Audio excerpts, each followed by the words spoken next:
I am someone who now understands what Andrew Cuomo felt like a few months before the election in leading this race. So I'm spending each and every day looking to earn the support of New Yorkers and not looking at these polls as permission to take this election for granted. This is one that we will earn, one that we will win every single day. And that is why we continue to campaign across the 5 boroughs. So he appears to be the man of the moment. That's 33-year-old Zohran Mamdani running as a Democratic socialist for mayor.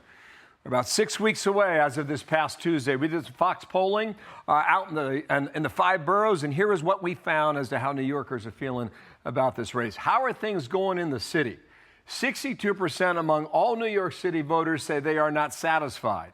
Of that group, 61 Democrats, 70 are Republicans. But again, in New York, you're 7-1 Democrats to Republicans when it comes to registered voters across the city. Number one problem, crime. 25%. Then you get into cost of living, then affordable housing, which is something that Mamdani talks about a lot. That checked in about 7 points behind crime, 8 points at 17% in third place. What does that mean? I'm not quite sure, but we're going to bring in a big brain, Karl Rove, to tell you. Among the race, likely voters in our polling, Mamdani leads Cuomo by 18 points. But you got the Republican Curtis Lee with 11. You got Eric Adams far behind, single digits at 7%. This is kind of interesting now. What do you like about Mamdani? His policies in general, 20%. Remember, he talks a lot about affordability. But in our polling, affordability here is at 11% when it comes to those who like him, generally speaking. Why do you dislike him? Now, this is going to be the debate now. 28%. That's the highest number in our polling. They do not like the fact that he has, in their view, communist views and policies and describes himself as a socialist. Then you get into the position of Israel, et cetera, and then these unrealistic policies checking down in single digits at number 8. All right? What's your opinion of capitalism and socialism? This is going to be debated, whether he wins or not. This is going to be on the table now, okay? Favorable view of New Yorkers of capitalism now, 48%. Socialism, unfavorable at 44%. I see a mixed bag of information and data in this, and I don't know what Karl thinks, but I'll bring him in right now. And if you were to tell me that he won so overwhelmingly in that Democratic primary in June, and then showed this data, I don't know if they necessarily align, Karl. How do you see it? Well, they don't. Let's go to the whiteboard. 5.4 million voters registered in the city of New York. 1.1 million, basically 20%, voted in the Democratic primary. Mamdani on the first ballot got 470,000 votes. And remember, they have ranked choice voting, so they take the lesser candidates to find out who their second choice is. And on the third round of that, he got 573,000 votes. In other words, 10.6% of the city's registered voters made him the nominee of the Democratic Party, and with that, the front runner for the mayoral race this fall. But he is a candidate of change. What I looked at that poll, I said, boy, Eric Adams is a disaster. He has created a strong desire for change. Mamdani sort of caught that wave, but again, he won basically 1 out of every 9 voters voted for him.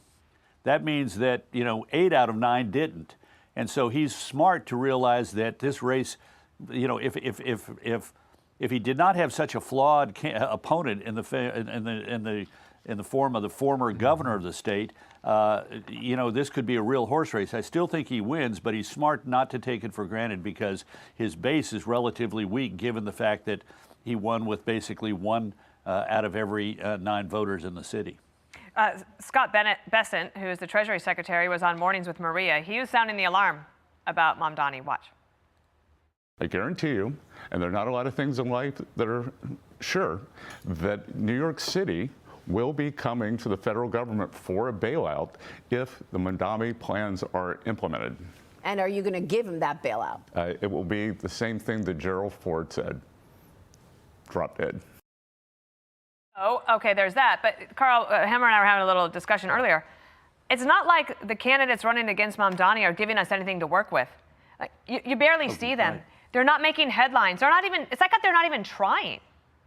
Yeah. Well, look, again, the principal opponent to him would be Cuomo. Cuomo's a flawed candidate. And Mamdani is the media darling, and he is particularly adept at social media.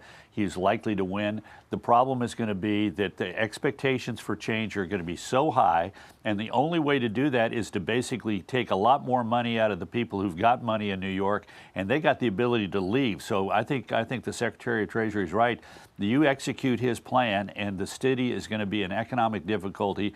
Albany, the state government ain't going to pick it up, and the federal government ain't going to pick it up. And the people who could pay for the government of the city of New York, many of them are going to be decamping to other parts of the country.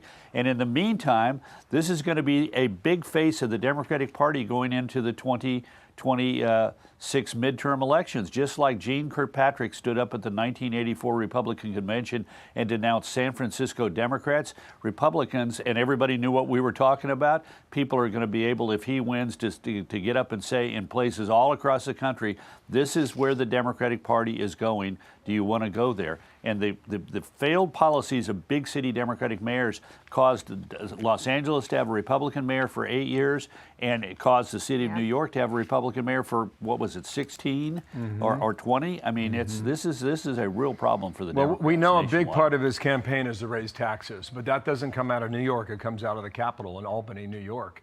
Right. And our polling, you know, the voters here in New York think you raise the taxes more, you're going to cause more people, more businesses to leave. And all that started in 2020 with COVID 5 years ago. And maybe they can put a tourniquet on it. Maybe. It's a great Wouldn't you hate to be an upstate sad but Democrat true. legislator having to vote yes or no on allowing the city of New York to tax its citizens more? That ain't going to be a friendly. That ain't going to be a fun vote to cast. I tell you, the governor has said that she's not going for that. But I tell you what, Karl, you just wait and see what kind of pressure. If he wins, see what kind of pressure goes on her. Thank you, sir. Plenty of time to talk about that over the next month. Thank you, Karl.